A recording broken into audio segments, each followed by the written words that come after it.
Bonjour à tous, bonjour à toutes, je suis ravie de vous retrouver dans une nouvelle vidéo et cette semaine ça sera une vidéo un petit peu blabla où on va parler d'organisation littéraire, notamment autour de Bookstagram puisque c'est autour de ce point-là que j'ai vraiment ressenti le besoin de m'organiser. J'ai envie de me constituer un petit carnet pour pouvoir m'organiser, on va en parler juste après et on va également le faire ensemble, donc j'espère que cette vidéo vous plaira et on commence tout de suite.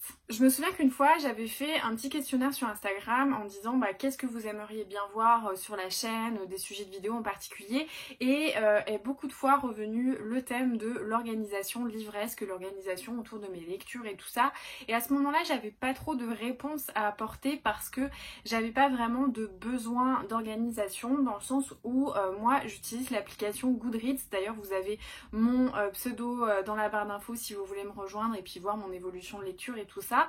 Alors moi Goodreads c'est pas une application que j'utilise pour créer des piles à lire, créer des wishlists, voilà, je sais pas comment dire, enfin je ne regarde d'ailleurs jamais le fil d'actualité Goodreads qui permet de voir en fait notre évolution de lecture.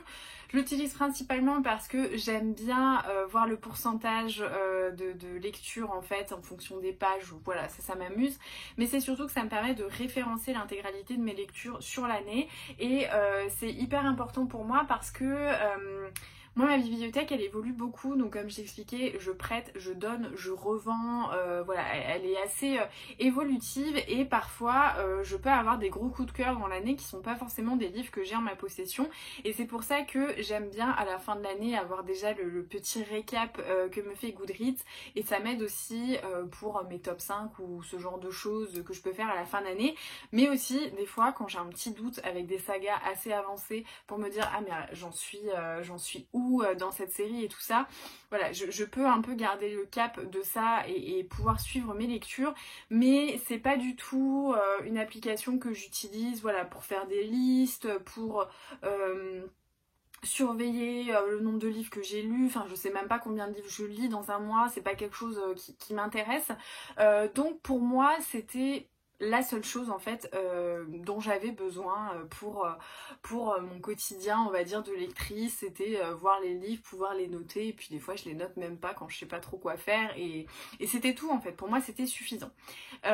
Quand j'ai commencé à vraiment être active sur mon compte Bookstagram, comme je l'ai dit, il y a eu cette période en fait où j'ai été en télétravail à 100%, ou alors j'avais une partie on va dire de vacances, et en fait j'avais pas du tout besoin de m'organiser parce que quand j'étais en vacances j'avais du temps, j'avais pas non plus beaucoup de services de presse en fait au début de la chaîne, donc c'était pas une nécessité non plus pour moi d'avoir un suivi là-dessus, et puis voilà, moi je suis quand même pas une ultra dans l'actualité, je suis pas à suivre les sorties ou ce genre de choses, donc j'avais pas besoin de carnet, mais en début d'année j'avais un peu eu cette petite idée en voyant les carnets de ma copine Eline, mes livres de poche, qui m'avait montré comment elle s'organisait, et en fait ces carnets ils étaient déjà trop magnifiques et elle était trop bien organisée, notamment dans le cadre des lectrices Charleston, puisque je le rappelle, les lectrices Charleston, vous recevez en fait les épreuves non corrigées avant leur sortie, on donne nos avis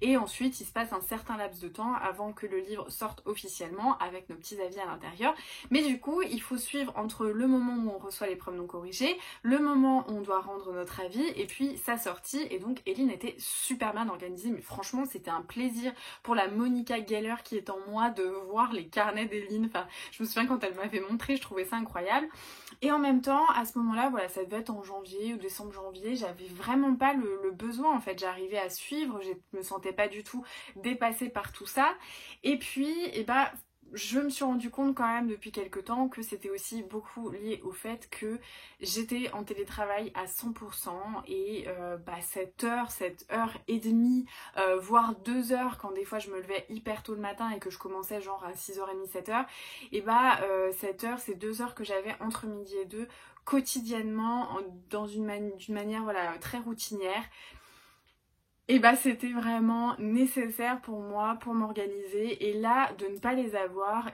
je ressens vraiment le manque et je me sens un peu voilà, submergée, pas forcément par les services de presse ou quoi, parce que je me mets pas la pression par rapport à ça, mais en tout cas j'ai l'impression de pas trop savoir où j'en suis. Et récemment je regardais un truc dans mon téléphone et je suis tombée sur une photo.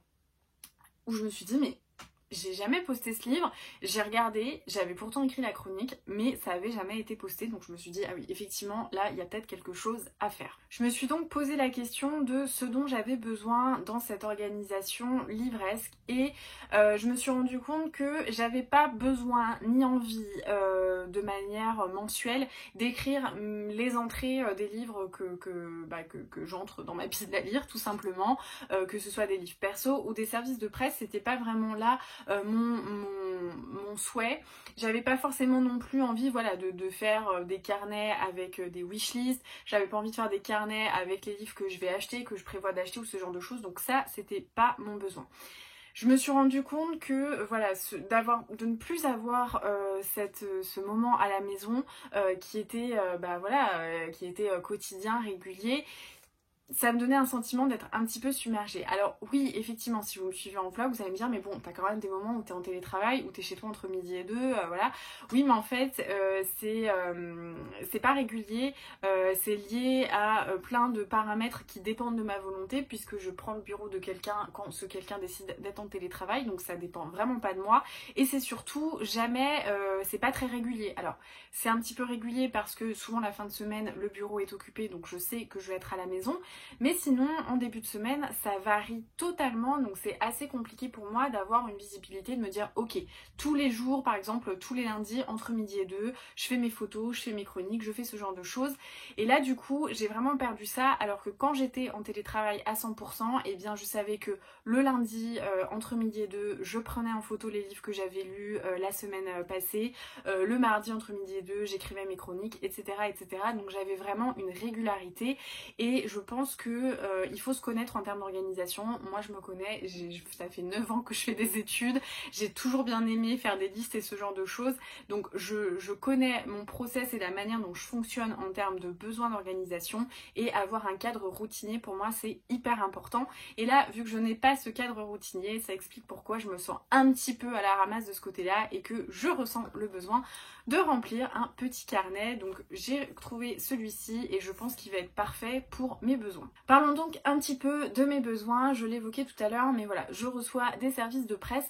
Moi perso, je mets pas la pression par rapport aux services de presse, parce qu'il faut pas oublier que oui, on reçoit un livre gratuitement, mais derrière il y a du contenu qui est aussi créé gratuitement, que ce soit mes vidéos, mes chroniques, mes photos. Je pense que vous le savez si vous me suivez sur Instagram, et d'ailleurs si c'est pas le cas, n'hésitez pas à me suivre sur Instagram, il y a mon pseudo dans la barre d'infos. Mais moi je prends du temps vraiment à créer des univers, à créer une cohérence. Je m'applique pour les photos, je m'applique pour les chroniques, c'est du temps, et ce temps-là, eh bien, il n'est pas rémunéré. Enfin, on vous offre le livre, mais il y a quand même un travail derrière. D'ailleurs, si vous êtes intéressé par la question du service de presse, n'hésitez pas à aller regarder la vidéo de, comment elle s'appelle, Opaline. Je vais essayer de vous la mettre dans la barre d'infos. C'est hyper important et ça explique en fait tout le cheminement, le process autour du service de presse. Il ne faut pas oublier que dans le service de presse, il y a le mot service, et pourtant ce service, il est rémunéré que par l'envoi d'un livre, d'un livre. Donc moi, à partir du moment où je ne suis pas sous contrat avec une maison d'édition, qu'on me donne pas une deadline fixe, je me mets pas la pression, parce que je considère en plus de ça que ça peut être hyper contre-productif de se sentir un peu forcé de lire un livre parce que ça fait un petit moment qu'on l'a reçu, ou je sais pas trop quoi. Ça peut, je trouve, altérer notre appréciation du roman. Donc pour ça, je me mets pas la pression, mais j'ai quand même pas hyper envie, comme les chroniques oubliées, d'avoir des services de presse oubliés, et je veux quand même avoir un petit listing. Donc je pense que voilà, pour moi ce qui est important, c'est de savoir quand je reçois un service de presse, quel livre est un service de presse, et pour pouvoir avoir ce suivi-là.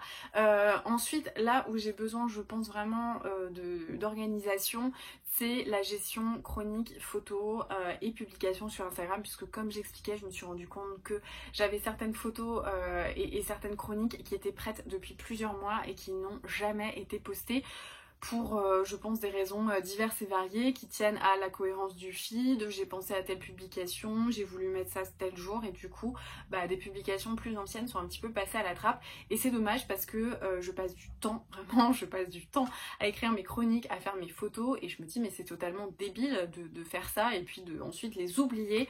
Donc c'est pour tout ça que j'ai décidé de tenir un petit carnet pour m'organiser autour de ça. Donc ça va être globalement quand je reçois un service de presse, je pense que je vais avoir automatiquement envie de le rentrer pour pouvoir un petit peu suivre mes services de presse.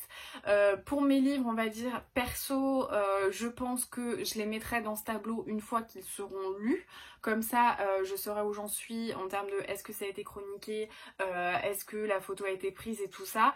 J'ai pas forcément besoin, voilà, de les mettre dès qu'ils arrivent parce que déjà ça serait un peu contre-productif. J'ai pas besoin de faire le listing des romans que j'achète, mais je pense que voilà, c'est pas mal en tout cas pour Instagram.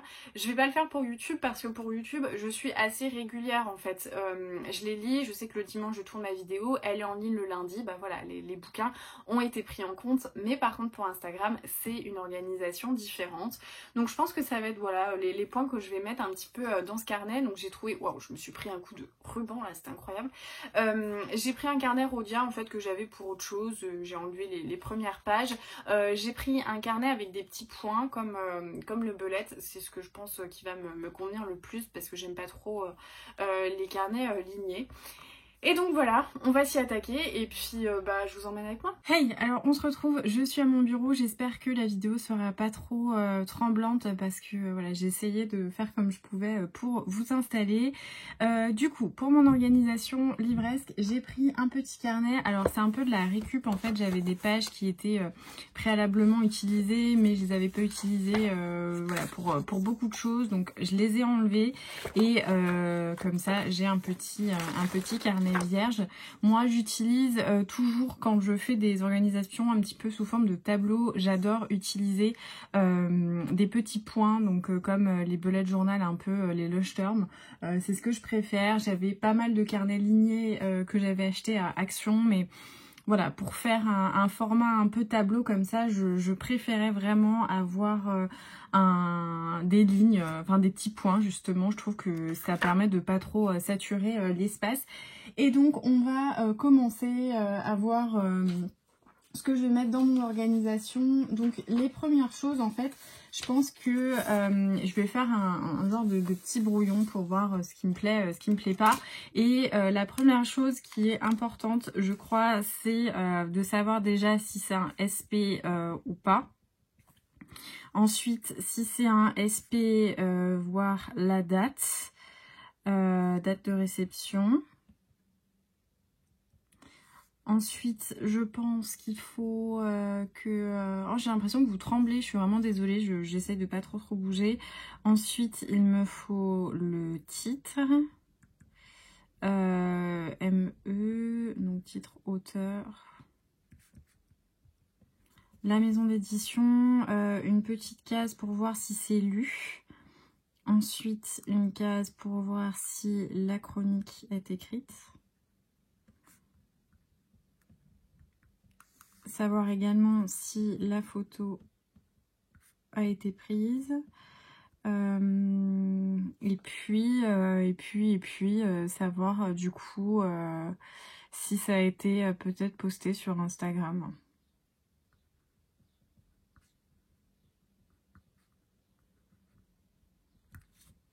Ça me paraît pas mal déjà d'avoir ces éléments, donc je vais voir si ça va me suffire ou pas. Donc je prends mon petit carnet, je pense que je vais laisser la première page. Je sais pas encore si j'aurai le temps de la décorer ou pas, je verrai pour le moment. C'est pas forcément mon objectif. Au niveau des stylos, qu'est-ce que j'ai? Alors moi j'adore... ces stylos-là, ce sont les Unipen. Voilà, je sais pas de quelle marque c'est, que je prends en 0,5 ou en 0,2. C'est vraiment ce que je préfère. J'utilise ces stylos-là pour mon bullet journal. Et vraiment, dès que j'ai un truc à faire, j'utilise ces stylos-là. C'est mes préférés. Donc voilà. Bah écoutez, on va commencer. Hein. Je vais laisser peut-être... ouais, peut-être un espace comme ça. Je sais pas encore.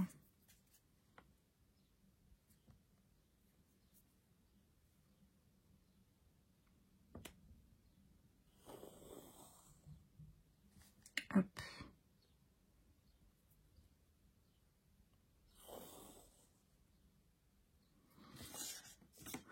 Ok, donc selon ce que j'ai dit, je pense que je vais mettre une case, donc si c'est un service de presse, on va se mettre comme ça, je pense que ouais, là ça sera suffisant.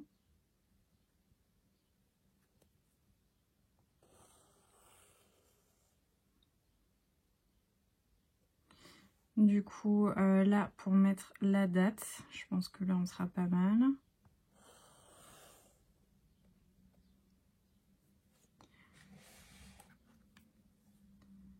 Ensuite, est-ce que j'ai besoin d'autre chose?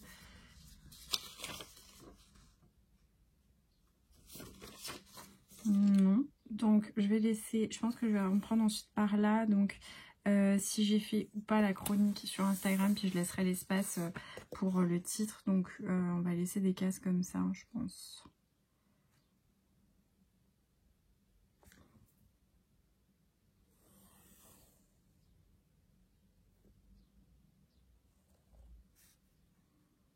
Hop. Ensuite, si la photo a été prise...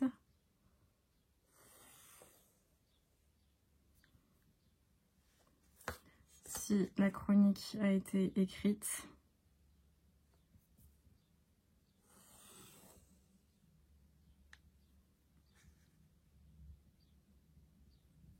S'il a été lu. Et ensuite, on va mettre, donc pour la maison d'édition, je pense que ça va suffire.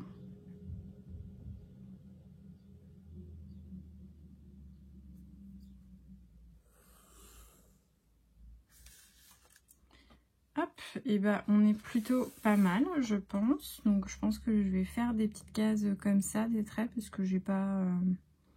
j'aurais pas grand chose à écrire à chaque fois.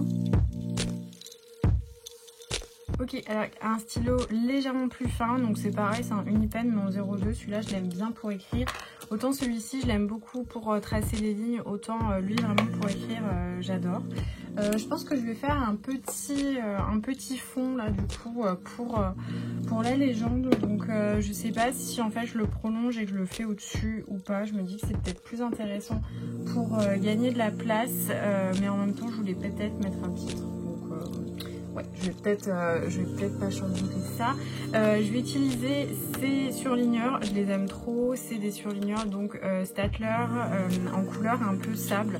Voilà, je sais pas si vous allez voir la référence, donc ça s'appelle couleur sable. Et en fait, ils sont géniaux pour tout ce qui est bullet journal. Moi, je les utilise tout le temps parce que c'est vraiment une couleur un peu naturelle que j'aime beaucoup. Et moi, je trouve pas forcément les Tombow partout, même pour mon bullet journal, pour ces trucs-là. J'adore les Tombow, mais j'en trouve pas souvent. Souvent, c'est un peu des packs avec des couleurs mélangées et ça me plaît pas trop. Donc là, je me suis dit, je vais peut-être prendre celui-là. Et en fait, ça fait un petit côté sable comme ça que j'adore. Je trouve vraiment ça trop joli.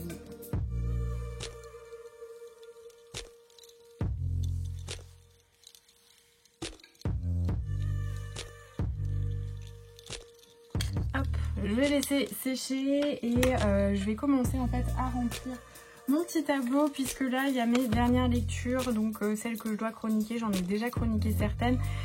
Pour certaines, les photos ont déjà été faites, mais je me dis je vais commencer. Donc on commence avec l'horloge à l'envers. Donc effectivement c'était un service de presse que j'ai reçu. Très bonne question. On va mettre 2021 parce que je n'ai aucune idée de quand est-ce que je l'ai reçu. Donc c'est l'horloge à l'envers.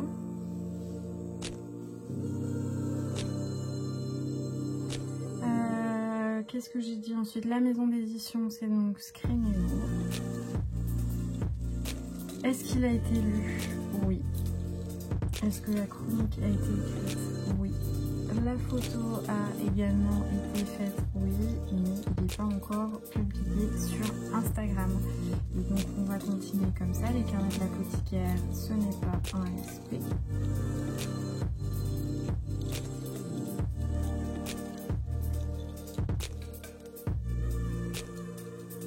J'espère que vous ne bougez pas trop. Les éditions, il me semble que c'est Kiwon, je ne sais pas si ça s'écrit comme ça. Ensuite, est-ce que c'est lu? Oui.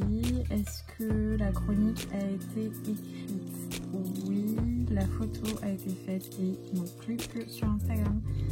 Ensuite, j'ai éclat d'âme et puis je vais vous mettre en accéléré parce que je pense que sinon ça va vous embêter. Éclat d'âme, je ne sais pas du tout quelle maison d'édition c'est. c'est lu, c'est photographié et c'est chroniqué. Donc là, je vais pouvoir mettre ma légende. Je pense que je vais la mettre en un peu plus gras, histoire qu'on voit bien. Donc si c'est un SP, date de réception.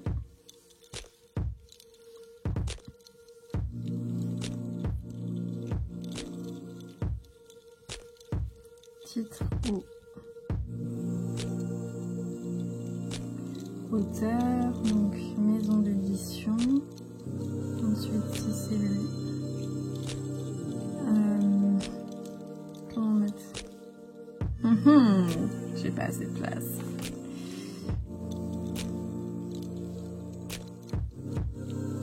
Chronique. Ensuite.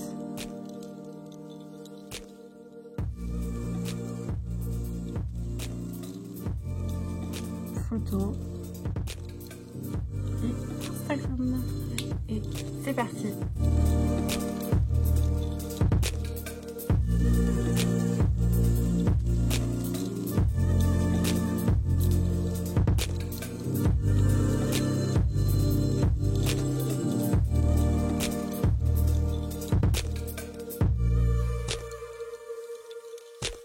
Et bien voilà pour la première page de ce petit carnet de logistique Bookstagram. Je pense que ça va être assez fonctionnel en fait de voir et de pouvoir m'organiser comme ça entre si c'est un service de presse, ça va me permettre aussi de voir les délais que je mets. Alors encore une fois, je ne me mets pas la pression par rapport à ça, mais au moins je peux voir depuis quand il est là. Donc là c'est ceux que j'avais en tête très récemment. Je vais essayer d'aller regarder. Je pense pas mettre les livres que j'ai déjà, que mes livres perso que j'ai déjà dans ma pile à lire, tant qu'ils sont pas lus, parce qu'en fait je vois pas l'intérêt de les classer, mais je pense que ça va être assez lisible. Et dans l'idée, une fois que une chronique est bien postée, je pense que je surlignerai pour que ce soit plus du tout voilà, en blanc et que je sache assez facilement que ça y est, c'est bon, ça a été posté et on n'en parle plus. Mais je suis bien contente, donc je pense que là je vais me faire des petites pages en avance, histoire de pouvoir aller regarder ce qu'il y a dans mes services de presse. Alors je sais exactement ce que j'ai, mais au moins je vais pouvoir bien m'organiser, avoir une bonne visibilité et pouvoir ensuite bien gérer mes publications. Donc je suis super contente de ce petit carnet. Et voilà, mon petit carnet est rempli. J'espère que ça vous aura plu de faire un petit peu ça avec moi, de réfléchir, de brainstormer sur mes besoins. Alors effectivement, ce sont mes besoins, mais je pense que ça peut vous faire vous poser des questions. Alors effectivement, c'est un petit peu autour de Bookstagram, parce que si vous êtes ici pour le seul et immense plaisir de la lecture et que vous n'avez pas de compte Bookstagram ou de compte Booktube, c'est peut-être pas hyper intéressant de savoir si je fais une colonne pour la chronique, pour la photo ou ce genre de truc. Mais après, ça peut peut-être éveiller des vocations pour vous et vous dire ah bah oui tiens, j'aimerais bien voir si je l'ai lu. Et puis après, c'est un tableau qui peut aussi être modulé. Par exemple, si vous n'avez pas du tout envie d'utiliser Bookstagram, vous pouvez mettre quand vous l'avez lu et puis ensuite mettre la note à côté ou ce genre de choses. Si vous achetez beaucoup et que vous, à l'inverse de moi, vous avez envie de mettre toutes les lectures perso dedans, ça peut être intéressant aussi de reprendre un petit peu ce tableau. Et puis si vous êtes sur Bookstagram, et bah, ça peut vous donner aussi des petites idées pour savoir un petit peu comment vous organiser. Alors après, vous êtes peut-être moins psychorigide que moi et hyper contrôle fric. Enfin, j'ai vraiment l'impression d'être Monica Geller là qui montre comment bien tout lister et tout ça avec les petites lignes. Mais j'ai vraiment ressenti ce besoin et je me suis dit que c'était aussi, ça pouvait être sympa de vous emmener avec moi puisque vous avez souvent un peu les coulisses de Bookstagram, parce que j'en parle un petit peu quand même sur YouTube et puis c'est des questions qui sont assez revenues, donc je pense que voilà, ça peut être intéressant. Enfin en tout cas j'espère que c'était intéressant. N'hésitez pas à me dire dans les commentaires si vous-même vous avez des petits carnets comme ça pour vous organiser autour de votre passion de la lecture, si vous-même vous avez un compte Bookstagram et que vous utilisez pareil des carnets pour bien gérer vos publications. Je serais curieuse de lire tout ça, donc j'espère que la vidéo vous aura plu. Merci de l'avoir regardée. Comme toujours, n'oubliez pas de mettre un petit pouce et si le cœur vous en dit de me laisser un petit commentaire et de partager sur les réseaux sociaux, notamment en story sur Instagram, ça me ferait super plaisir de la repartager dans ma story. Donc merci beaucoup, je vous souhaite une très bonne journée, de très bonnes lectures et je vous dis à très vite.